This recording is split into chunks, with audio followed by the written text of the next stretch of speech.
Second, we know the main driver of its nuclear production is oil. Through sanctions, we have cut off 90% of North Korean trade and 30% of its oil.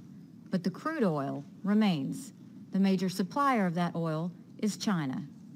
In 2003, China actually stopped the oil to North Korea. Soon after, North Korea came to the table. We need China to do more. President Trump called Chinese President Xi this morning and told him that we have come to the point that China must cut off the oil from North Korea.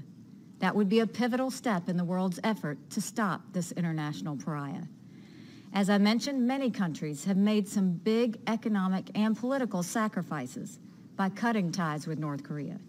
They did that to serve the peace and security of all of us. We now turn to President Xi to also take that stand. We believe he has an opportunity to do the right thing for the benefit of all countries. China must show leadership and follow through. China can do this on its own, or we can take the oil situation into our own hands.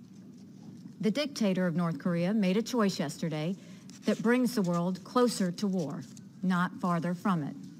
We have never sought war with North Korea, and still today, we do not seek it. If war does come, it will be because of continued acts of aggression like we witnessed yesterday. And if war comes, make no mistake, the North Korean regime will be utterly destroyed.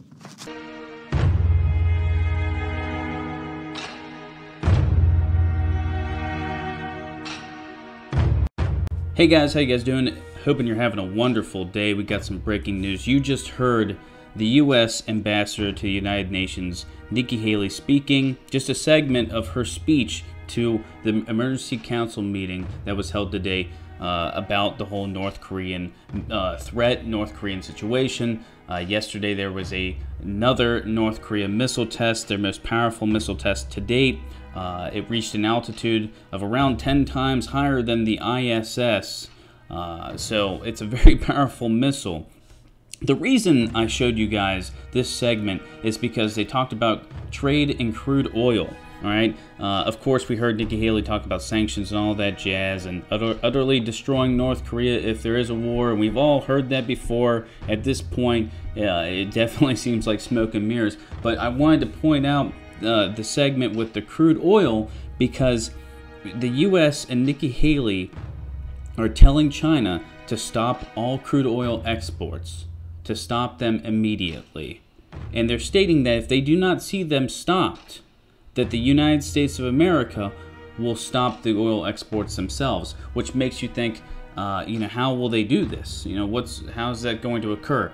Well, that definitely points towards a naval blockade, which is something that I said I could see happening rather than a preemptive strike occurring right away. I definitely saw something of more of a measured response, like a naval blockade. There was reports and rumors that Tillerson was hinting at a naval blockade happening. So at this point, where we're at, we know that economic sanctions aren't working. We know that any sanctions that we do place won't work in time. North Korea is close to being a full-fledged nuclear power. In fact, North Korea comes out and states that they are. With this latest missile test, they are fully a nuclear power. Their nuclear arsenal is complete. During this meeting, we also heard China and their delegation come out and say, everyone needs to be calm.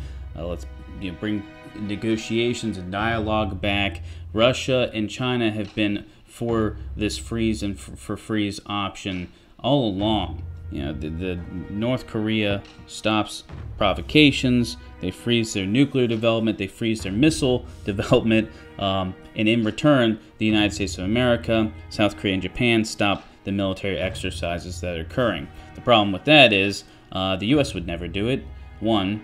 2, the North Koreans would never do it. We had a Russian official come out and state that North Korea was taking steps to do that. They were taking steps to denuclearize themselves, and 2 days later we saw this missile test that we just saw yesterday. Russia's coming out and stating that they want the United States of America to not proceed with the air drills that we have planned in about a week or so in December. At this point, guys, there's no real diplomatic options. There really isn't. And it's sad to see that. But at this point, even if North Korea is brought to the table, they're already saying that they already have the missiles, the technology, the weaponry that they need. That they're done. They finished. And most of our experts don't really believe that, but believe that they're months away from completing this. But our intelligence to this point has been lackluster, to say the best, with this whole entire situation. We're going to have to see if the United States continues with these drills. I see no reason why they won't. I don't think that this is going to stop them whatsoever. But we're seeing Beijing, Moscow, both grave concern over the explosive situation after the DPRK's test. Guys, we're going to have to see how this ends. We'll have to see if China stops the crude oil exports. We're going to have to see if a naval blockade occurs. I don't see us preemptively striking North Korea just yet, but I also don't see a peaceful solution at all.